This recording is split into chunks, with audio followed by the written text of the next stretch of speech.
maritime et portuaire, Yacine Fall intégration africaine ak affaires étrangères ak Maymouna Dieye moom la ñu joxoon ministère de la femme et des solidarités. waaw solidarité. ak ki nga xamante ni moom moo di. Fatou Diouf wax naa ko léegi. Khady Diène Gaye. voilà ministre de la jeunesse des sports et de la culture. Pour la première fois ñu jox ministre des sports jigéen. voilà mais jigéen ñi noo ko jàng tamit seen. taxawaay seen li leen jox aussi ci gouvernement bi ak poste yi leen jox affaires étrangères bon bokk na ci poste yi gën a yi nekk yu am solo la mais lim bi daal moo xaw a tuuti par rapport ak liñ doon séntu surtout les féministes. Je pense que lim bi warul nekk problème lim bi daal warul nekk problème comme que yàlla def na ñeenti la ñu tàbb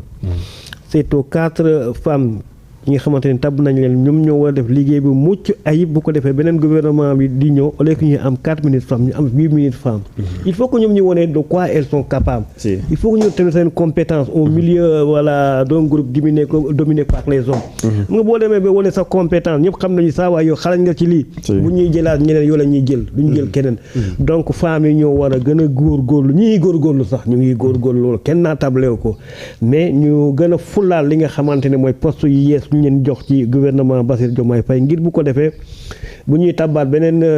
gouvernement même bu dee 4 postes la ñu am bii pa ñu mën a am 5 6 7 8 wala 10 ça dépendra de notre productivité ci gouvernement Ousmane Sonko bi nga xamante ne moom lañu tab ni ki démb te tamit boo xoolee postes yi ñu leen jox c'est pas des postes yi nga xamante ne ay postes plat parce que Yacine Fall ku ko xam elle était dans le système des Nations Unies donc elle maîtrise beaucoup les relations internationales te tamit appellation bu ñu jox ministère boobu daf ma njëkk neex intégration africaine on commence par l'Afrique pour aller conquérir le monde donc bu njëkk bi Afrique étrangère rek lañ doon wax mais bu ñu waxee intégration africaine loolu day appellation bi daf ma neex trop non da lay jox benn tegtal ci li nga xamante ne mooy vision projet PASTEF bi parce que projet PASTEF d'abord c'est l'Afrique d'abord avant l'ouverture vers le monde donc c'est tout à fait normal j'ai beaucoup aimé li nga xamante ne mooy tour ministère boobu en plus tamit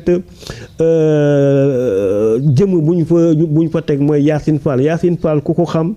nga ko ci relation internationale waaye tamit xam nga ko ci femme de terrain parce que bu mu doon gën a métti diggante 2021 ba 2024 mu ngi woon ci xeex bi doo ko ñoom gis ci terrain bi mais mu ngi woon ci xeex bi au niveau international elle a porté le combat de Pastef au niveau de toutes les institutions internationales boo gisee ne so bay nopp Ousmane Sonko c'est grâce à madame Yacine Fall donc moom liggéey bu mucc ayib la doon def commencé na ko déjà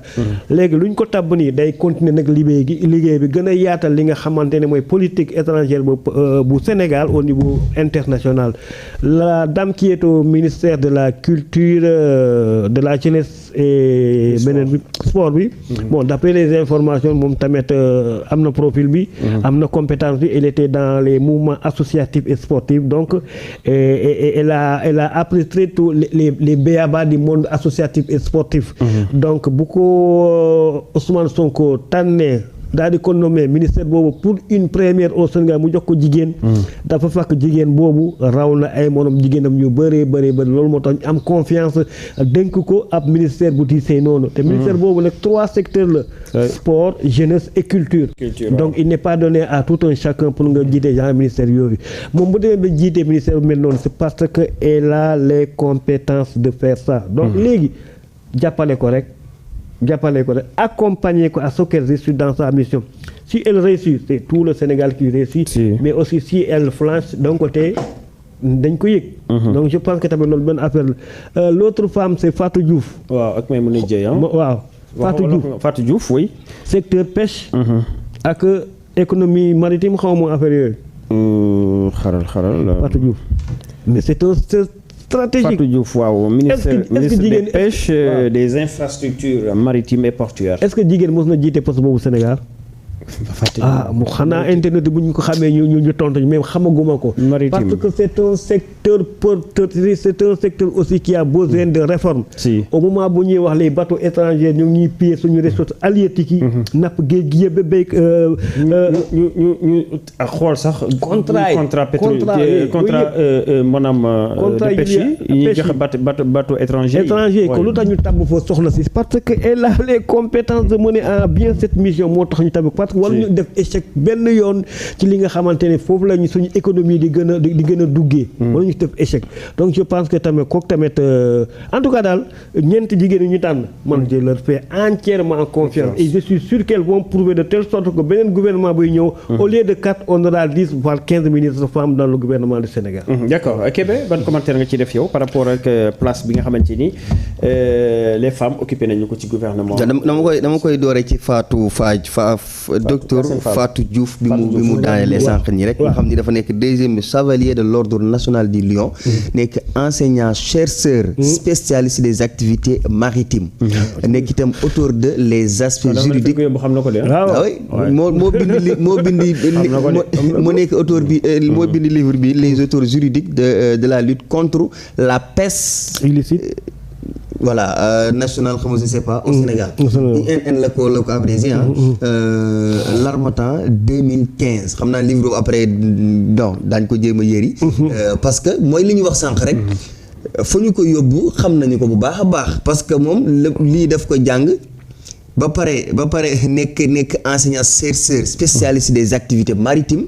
mais aussi tamit nekk ko xam ni dafa yàgg xeex pour intérêt boobu noonu mooy li ñuy wax que ni yóbbu ñu ko fa pour yóbbu ji rek mais dañ ko fa yóbbu parce que amee na compétence encore une fois léegi pour ñëw ci lu tax jigéen ñi bariwuñ ñi ci gouvernement bariwuñ ñun nekk ñu fi pour satisfaire ay mbiru féministes yoo xamante ni si nii mais d'habitude loolu la doon am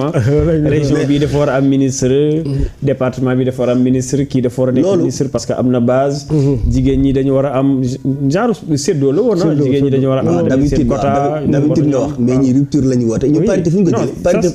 parité fi ñu ko jëlee nañu rupture bi ci waaw kay léegi parité fi ñu ko jëlee dañ ko jëggaani parité dañ ko jëggaani xam na ni li ñu jëggaani baaxul parce que yow parité boo xam ni yow nga war a woote compétence ba pare ni léegi bu fekkee da nga obligé pour respecter parité bi mais léegi compétence da nga koy jël nga tegee ko ne qu'on se dise la vérité énormément de respect peut-être que nombre bi la ñu xeeb mënoon nañu am lu ëpp la ñu mais Yacine Fall fi ñu ko teg fa ñu ko teg ne kan nga gis ku taxaw ni fa ñu ko teg mérité wu ko non ko mérité de oui ko mérité moom Fatou Diouf bii nii même buñ ko xamul bi ñu demee boo demee xool da nga xam ni kii fi ñu ko teg mérité na ko l'autre dame nu mu tuddati moom sport waaw fi ñu ko teg tey ñi ko xam nga dem gëstu tuuti da nga xam ni kii fi ñu ko teg mais elle a les qualités kon bu fekkonte ni amoon nañu yeneen jigéen yu mel noonu yu mën a occuper yeneen place yoo xam ne ya ñu fa teg xam na ni ñoom ñoo leen ëpp compétence mais dañ leen fay teg te kenn du ci wax oui kenn du ci wax mais nag loolu ñoom ñoo ko war a comprendre ñu xam ni dañu nekk ci mois boo xam ni compétence la ñu gën a soxla ka naan dañu forcément nañu respecter parité loolu pour man bokk na ci li ñu nar a gën a tardeel te lii dafa wane rupture bi nga xam ni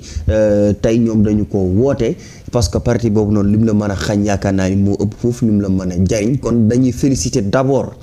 femmes yi nga xam ne dañu leen a teg te ñu nekk vraiment ay jàmbaar yoo xam ni fa ñu leen teg dañu ko mérité bu baax a baax ku ci mel ne Yacine Fall mais liggéey na ci bitim réew liggéey yu mucc ayib yoo xam ni macha allah. kenn du ko jëm naa ni. te projet Pastef bi comme ni nga ko waxee sax daf ci liggéey bu am solo. làkk bi nga xam ni tey moom la àdduna bi di gën a wax nga xam ni boo ko maîtriser pour nga dem. ci bitim réew. li baax fi ci réew nga jaay ko fa lu yomb lay doon mais aussi tamit la baax ci bitim réew. nga fexe ba xiirtal leen ñi ñëw ci réew mi dafay yomb mais moom elle maîtriser. elle le fait à merveille kon loolu. pour man c'est une très bonne nouvelle rawatina nag mu nekk jigéen goo xam ni c'est une brave dame boo xam ni yaakaar naa que ni tey boo ko gisee da nga xam ni en tout cas am na cofeel ci réewam am na cofeel ci askanam. te dina xeex pour que réewam askanam li ay intérêt ñu mën ci jot ñun loolu lañ doon xaar maanaam ay nit yoo xam ni Mahfouz dañuy jiital seen intérêt dëkk ci lépp lu mën ci doon. surtout ministère bee bu nekk maanaam intégration africaine bi ñu ci jiital. les Africains d'abord. avant bu defee le Sénégalais d'abord nañu def après les Africains d'abord. parce que ñoom ñooy suñu mais Union européenne Europe gee la moo tax ñu am doole parce que dañu booloo te nekk benn. boole seen ay doole fexe ba am benn monnaie unique. monnaie bi am doole ci àdduna bi ñun loolu mooy suñu priorité loolu mooy suñu xel boo xool Cheikh Anta Diop nga koy déglu ci ay bindam yu ci baree bari même ci conférence yu baree bari yoo xam ne da nga koy seetaan ma ko ci wax mais dafa yàgg prôner à ce que les Africains ñu fexe ba d'abord jiital seeni làkk nit réew mën da développer te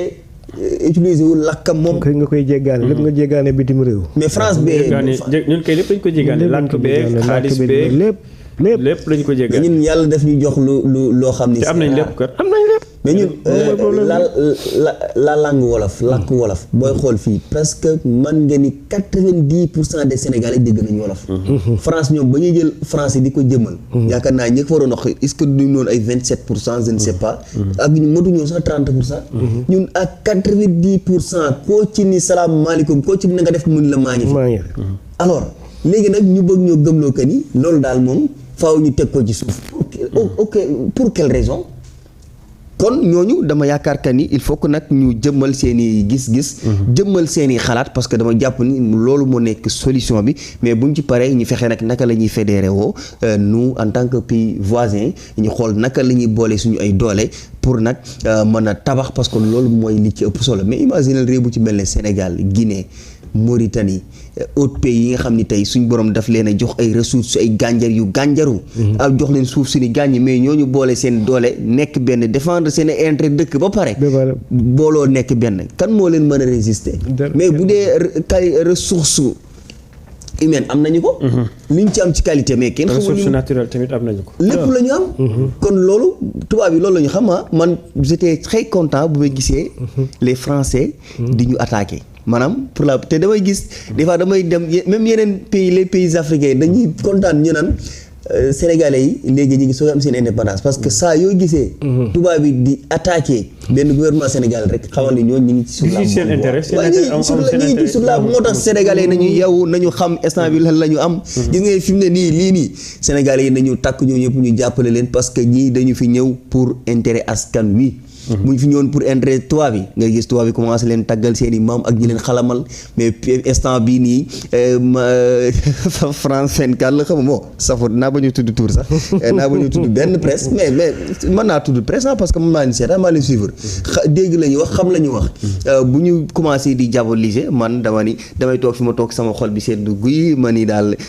ren ji daal xam naa ni c'est une autre année comme ni ko waa ji no c'est un autre jour mais tey année la boo xam ne bu spécial la ci réewu Sénégal te jàpp naa que ni mën nañ fi jóge am départ boo xam ni incha allah mën nañu teeri foo xam ne nit ñi sax doonuñu ko woon foogi. C'est important mais tamit leneen loo xam